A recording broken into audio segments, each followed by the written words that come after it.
All right, NFL Week 4 TikTok best bet. We got the win last week with the Chargers, so we stay undefeated at 3-0. Hopefully, can pick up another win this week and keep it going. I have a few bets I like this week posted in the Betting Network Discord, but for TikTok best bets, I narrowed it down to the Bengals-Titans game. Got two offenses that are kind of sputtering and both defenses that are playing strong.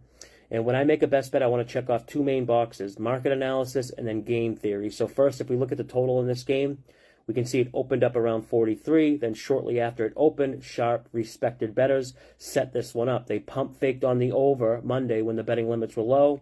This resulted in the sportsbooks adjusting the total up. And then on Tuesday, the sharps came back with their true position and pounded the under across all sportsbooks, and the total dropped almost a full 4 points. In betting, you never want to be late to the party.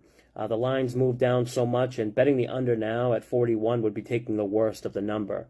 But there's another way to get involved here, and it's the first half under. As much as the full game total moved down, the first half number hasn't really moved much. I bet under first half 20.5 and 20 and posted it in the Betting Network Discord community on Thursday.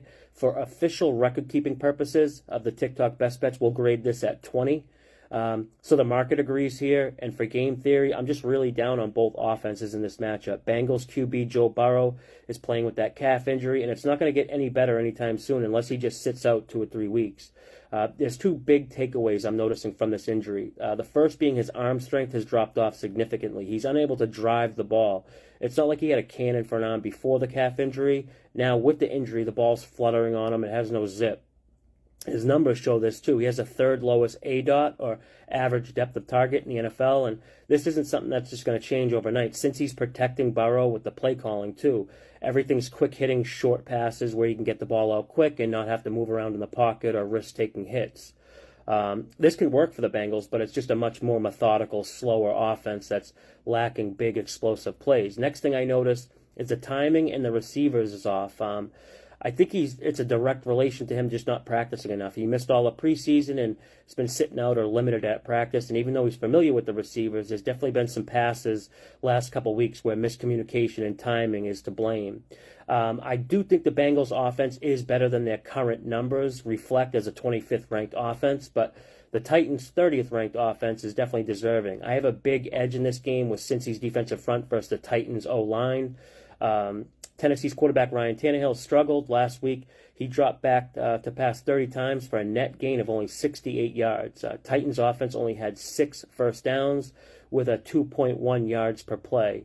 Now this was against the Browns, who I have as the best defense in the league, but the Bengals defense isn't, the Browns obviously, but I really like this unit. The Bengals defensive coordinator, Lou Anarumo, top 3 defensive coordinator in the league, in my opinion. We just saw in prime time this past Monday against Sean McVay and the Rams why he's so good. He baited McVay into calling plays that whole game.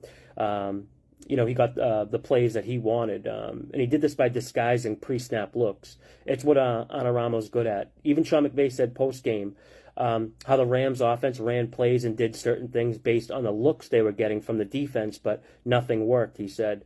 McVay didn't realize that the looks he was getting from the defense were disguised and he was being baited into those plays. I feel good about the under in the first half, and when I like unders, I usually look towards the first half. This way you avoid the possibility of overtime and those late game back and forth shootouts. So let's go under first half 20 in the Bengals-Titans game for the official NFL Week 4 TikTok best bet. That's it for this one. Until next time, good luck with your bet.